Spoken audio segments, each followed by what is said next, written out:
Conor McGregor is one of the most compelling characters in the history of mixed martial arts. A heroic villain loved and loathed in equal measure. But when the dust finally settles on his storied career, will he be remembered as his sport's savior or its ultimate undoing? When the youngster from Dublin, Ireland exploded onto the UFC scene in 2013, its highest earner and biggest star, Anderson Silva, was making $1.2 million per year, and the organization's entire yearly revenue was $516 million. By 2020, McGregor was making 3 times the Spider's annual salary per fight. The UFC had nearly doubled its yearly revenue to around $900 million, in no small part thanks to the controversial Irishman with the quick fists and even quicker mouth. These press conferences, I don't know I've made these press conferences have helped shape what this is, and then also they've almost got me, they have got me kicked off cards before, so, look, I'm just happy to be here. I'm ready to fight, that's all I know. Cut all the I'm here, I'm ready to fight. You know you're gonna get a fight when I'm here. In the beginning, it was all about the art. Notable wins over future Hall of Famers like Max Holloway and Dustin Poirier, coupled with entertainingly harmless smack talk, had a few fighters and fans' heads turn. McGregor was getting fights on the merit of his wins and activity. The popularity of the sport was on the rise, and when he beat Jose Aldo for the lightweight belt in 13 seconds, clocking almost 1.5 million pay-per-view buys, it was a perfect rags to riches story. Conor had taken the only path available: plow your way through the ranks and get a title shot. Champion workhorses like heavyweight Stipe Miocic and middleweight Robert Whittaker enforced this concept, and the idea was that once you lost, you joined the back of the line.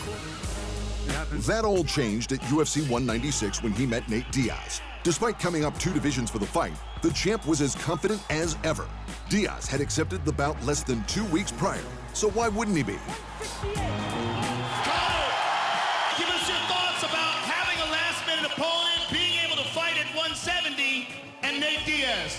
It's another day for me. One pulls out, another one steps in. I'm used to it. I was just giggling at his little soft body. I've never seen a skinny guy. How can a fat guy be so skinny at the same time? It amuses me, but... McGregor wasn't so amused when Diaz submitted him in the 2nd round. But instead of derailing the hype train, Conor became more popular as he continued to be more unpredictable, both in and out of the cage. Make no mistake, it will be a trilogy fight down the line. It won't be straight away, but we will do it 3 times, 100%.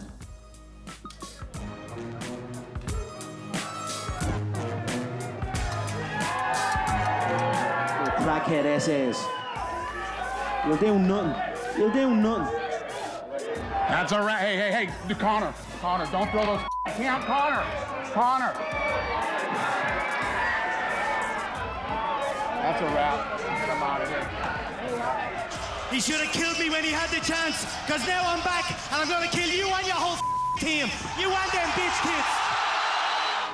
This new hyper-aggressively unhinged version of McGregor resulted in 165 million pay-per-view buys for the Diaz rematch, the most in UFC history at the time.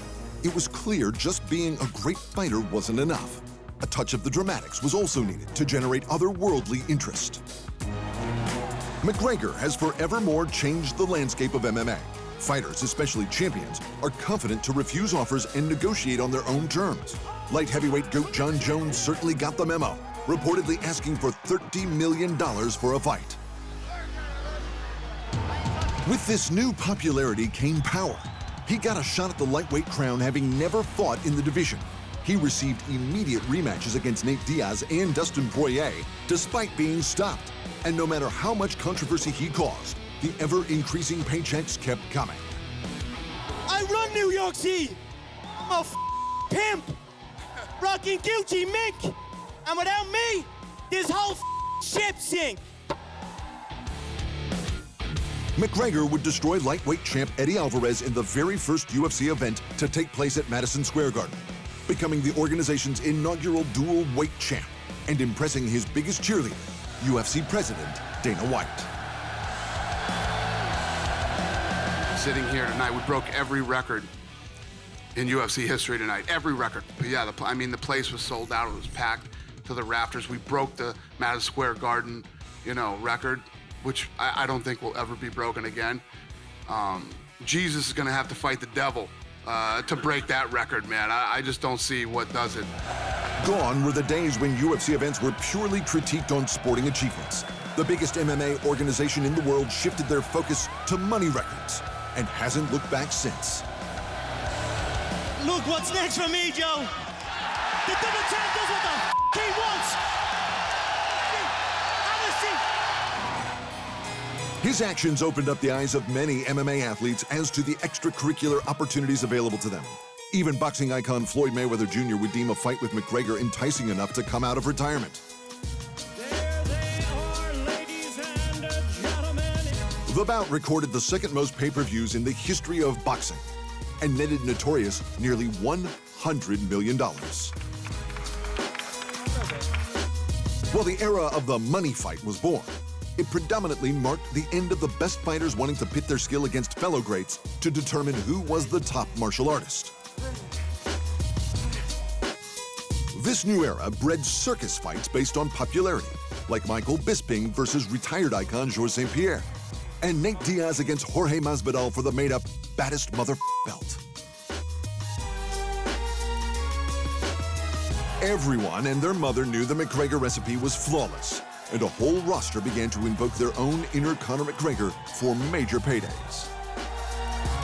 I need to see activity. I need to see consistency. I need to see me. You know what I mean? If you want me to come and change your life, if you want me to come pick you, you better have some damn reasons for me to do that. These guys got to show me something, because right now I'm the champion. I'm the most active guy in the division. These guys can't just wait around and wait for me to, call their number. They need to show me something. Mystic Mac has been a blessing financially to all, but devastating to purists of the sport. The entertainment side of fighting has won the battle against the ancient art of pitting the best against each other. In the end, in proper McGregor style, we just don't think he gives a I want my highlight reel to be like a movie.